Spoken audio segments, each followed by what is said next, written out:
Guys, have smaller units for success as your metric for success.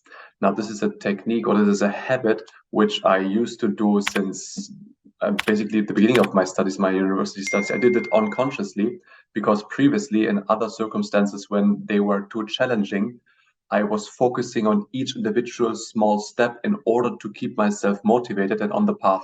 Because the whole picture, the big goal was too far away, and it was just unfathomable for me uh, to imagine that I would achieve it at some stage. That's why I just cut the whole journey into small individual steps in order to keep me on the track. And I found this also very well explained by Charisma University, who did a whole YouTube video devoted to this topic. Now, people with smaller milestones will do better because they can quickly diagnose their mistakes. Because again, like you can see where you've gone wrong, and you can then adjust your journey. So persons without smaller milestones have no data or no analytics, whereas the person with that can see. Basically, the person without these smaller milestones only has 0 and 1. 0 usually is complete failure, no, regardless of how far the person has come, and 1 is basically the goal is achieved. However, there's a whole gamut of steps in between, which you can use as an indication how far you came, and in this way to keep you motivated.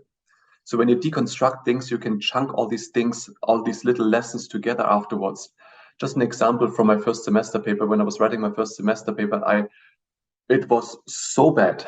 I'm not over exaggerating. It was so bad that the teacher afterwards told me, well, the semester paper is actually, it's not that there are some aspects of it wrong, everything is wrong.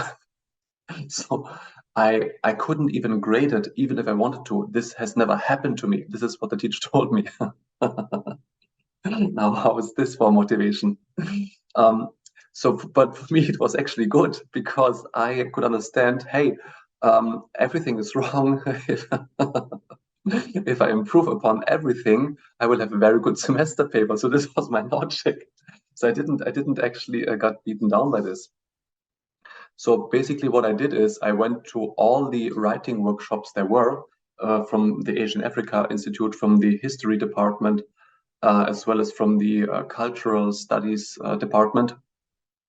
Went to all the writing workshops.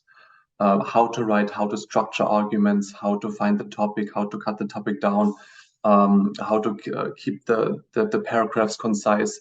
Really, I went through like 60 or 70 classes how to write a proper semester paper. Moreover, I went to the regional calculations center in our university where they taught courses on Word, Excel, and PowerPoint. PowerPoint I used afterwards for my presentations because I didn't do anything. I didn't know anything about computers. When I was in school, we didn't use computers, or hardly at the end of our school career. So I needed to learn everything from scratch. And moreover, I didn't know how to cite properly, so I went to all the citation workshops in the library, did all of them. Afterwards, I knew how to cite properly with the Citavi software, which we use in the university. Moreover, even though I'm German, even though German is my mother tongue, it doesn't mean that I can write academic German. I needed to learn how to write academic German. I learned my own mother tongue just as a foreign language very meticulously, and I put much effort into it so that I could learn German, how to write German properly. So when I wrote the same semester paper 1 year later, I got a 1.7, which is a B plus. So from totally failing in 1 year later to come a B plus is a long way. And from then onwards, I only received, I think, once or twice 1.7 B plus. All the other semester papers were either 1.3, which is an A minus, or 1.0, which is a straight A. So in this way, it didn't come from nothing. So I needed to put lots of effort into it. But if this with this consistent effort, like I could scale my academic career very quickly. And with the German, once I learned how to write properly in German, afterwards, one of my sinology professors, he praised me. Oh, at least you can write in academic German, like all the others, like, it's difficult to read their papers. Why? Because I put all the effort into it. Like for me in the beginning, I couldn't do it as either. It took me actually years to come to a very high stage, but it took me quite some time. Later on, when I switched to English, I didn't want to put the same effort into it or didn't want to put the same time into it. So I was looking for tools which I can use it. I came upon Grammarly. This is this software which can correct all the mistakes and does so much more.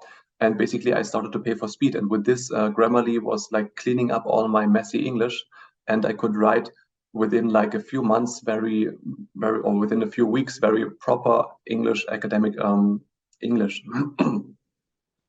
So once you do all these things, afterwards you just reassemble these pieces and you will basically fly through the learning curve. And as Earl Nightingale would say, success is the progressive realization of a worthy goal. So you have a worthy goal, it's maybe so far ahead, and you cut it down in all these little steps in between, and you achieve each one of them, and you look for help, you look where you can pay for speed and maybe just use some leverage in order to be quicker. But once you have all these small successes and also notice them actively, then you can really get accustomed to this way of working, and you don't just feel like a failure until you have the goal achieved, but you see already so many steps you have taken and so many progress has been done. Guys, if you have any questions and comments, drop them down below. And if you found this video helpful, then smash the like button. If you didn't, then hit the dislike button twice just to be on the safe side. In other case, subscribe and hit the notification bell so that you never miss a video when I put one out. All right, guys, catch you at the top.